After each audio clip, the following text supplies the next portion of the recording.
Hello class 11, this is your chemistry class and we are discussing about chemical bonding. So let's continue the class. So we have discussed up to the formation of ionic bond, that is what is the basis of formation of ionic bond by electronic configuration. Next is the octet rule, and you already know about octet rule that every atom try to keep 8 electrons in the valence shell, and keeping in mind that octet rule, we will next go to the formation of covalent bond. You have some preliminary idea that how chemical covalent bonds are actually formed. So just an introduction that you are trying to form the covalent bond when covalent bonds actually are formed, that is chlorine-chlorine. This is one type of covalent bond, and as I have said that chemical bonds are actually represented by Lewis symbols. In the first class I have said that Lewis symbols are the representation of chemical bonding. So you write individual chlorine atoms by Lewis symbols. Okay, and there are 2 electrons. So in case of the formation of ionic bond, there is electron removal and acceptance of electron depending upon their valence electron or the requirement to fulfill the noble gas configuration. And here, what is the requirement for noble gas formation? See, both chlorine atom has 7 electron. This chlorine atom has individual 7 valence electron, and this chlorine atom has individual 7 valence electron. So they actually require, both chlorine atoms actually require 1 extra electron.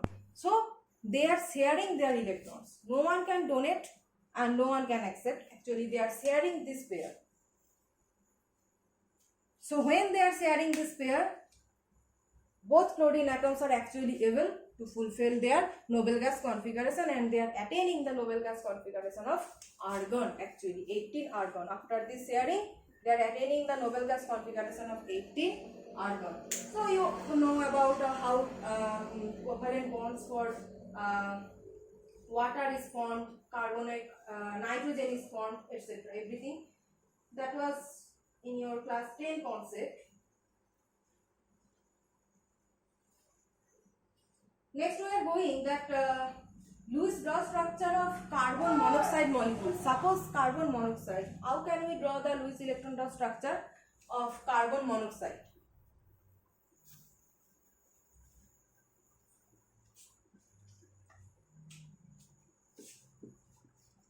Lewis dot structure of carbon monoxide. So while drawing the chemical bonding between carbon and oxygen, okay, carbon and oxygen, while drawing the chemical bonding between carbon and oxygen, we must remember that octet should be fulfilled here. During the chemical bond formation, we always keep in mind that octet atoms will always try to fulfill their octet. So suppose you are just forming one bond, right? So one chemical bond, and how many valence electrons are there in case of carbon? In case of carbon there are 4 valence electrons, and in case of oxygen there are 6 valence electrons.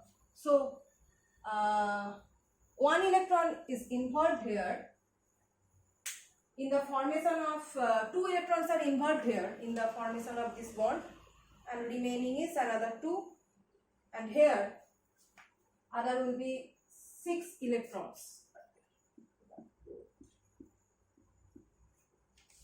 Like this. Okay. So if you draw the structure of carbon monoxide, one chemical bond and other electrons are remaining. So you can see that here octet is fulfilled. 1, 2, 3, 4, 5, 6, and this bond is 7, 8.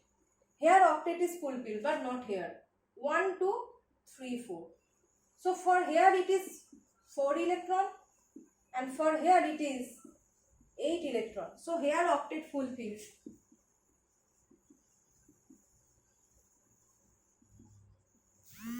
And here not. That means we should not consider this structure. This structure is actually not true. So next, if we draw the structure like C triple bond O. So according to valence electrons, 1, 2, 3, 4, 5, 6, and here 1 is remaining, another here is remaining this one. So now you can see that octet is fulfilled actually here. So how we can actually draw it structure by Lewis electron dot structure.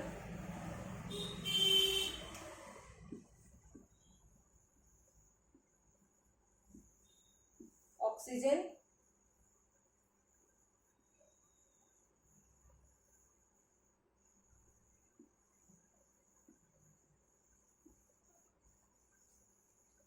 okay. So these are forming covalent bonds, and remaining is 3 covalent bonds are there, and remaining is 1, 2, 3, 4. So 4 valence electron, 1, 2, 3, 4. Suppose this 4 valence electron for carbon and 6 valence electrons for oxygen, and they are combining in such a way that the octet of both the atoms are fulfilled. Okay, so you can easily see now the octet of, see, 1, 2, 3, 4, 5, 6, 7, 8, and also for oxygen. So for both carbon and oxygen, 8 electrons are there and octet is fulfilled. So this is actually the Lewis dot structure of carbon monoxide. This structure is something tricky, that's why I have explained.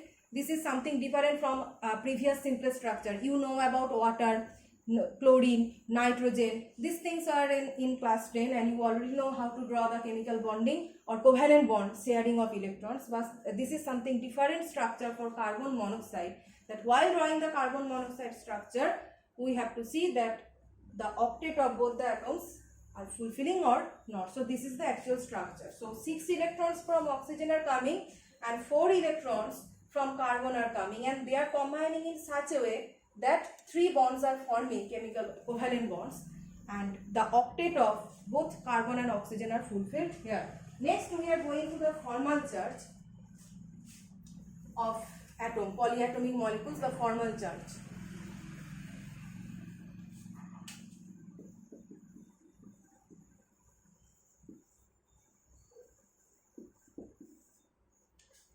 So formal charge is actually not the real separation. It is not actually the real charge separation. It is the net charge possessed by the ion as a whole and not by the particular atom. Okay.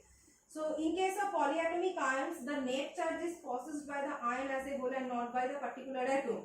Okay. So there is an expression or equation for formal charge. So formal charge we can calculate by the formal charge of each and every atom we can calculate by total number of valence electrons in the free atom, total number of valence electrons in the free atom minus total number of non-bonding electrons or lone pair,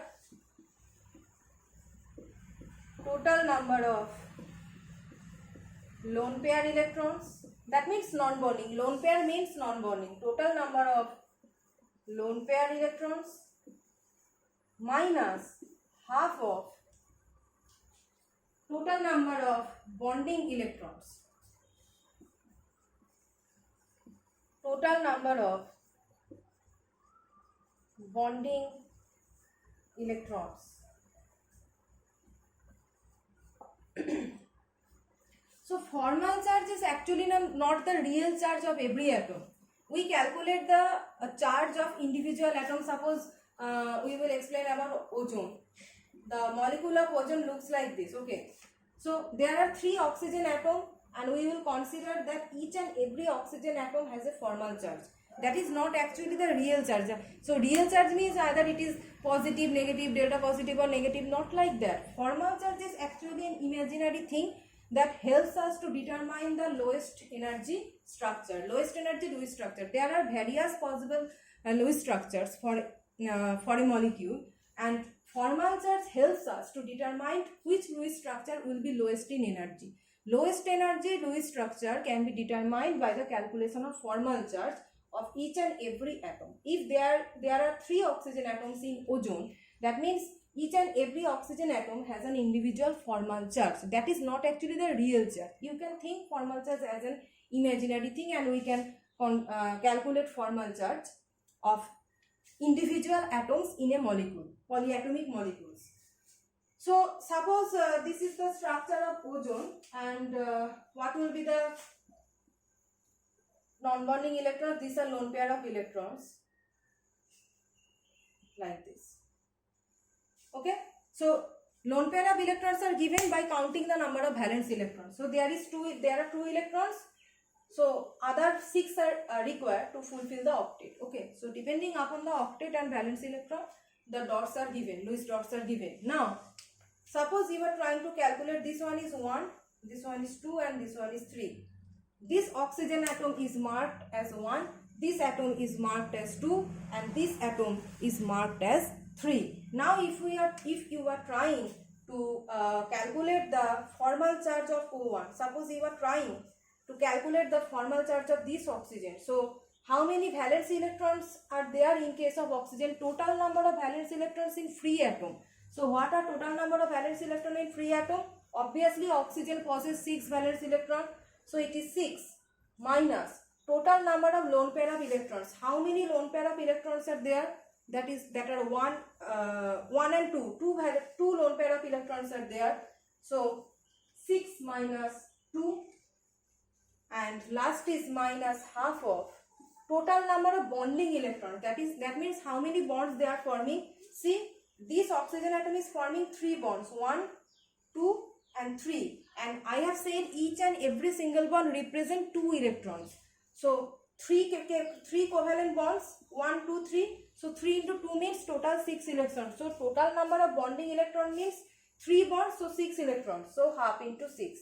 So that is 6 minus 2 minus 3. So 6 minus 5 equal to 1. So the formal charge of this oxygen atom is plus 1.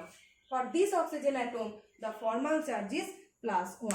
Like this we can calculate the formal charge of the remaining 2 other oxygen atoms marked as 2 and 3. For these 2 oxygen atoms, if you calculate the formal charge by putting this equation, you will get different formal charge. Okay, so each and every atom of a molecule, polyatomic molecule, possesses the formal charge, and formal charge, I repeat, it is not actually the real charge like positive, negative, not like that, but they possess a charge within the molecule, and that can be calculated by applying this. So in the next class we will discuss about the limitations of octet rule.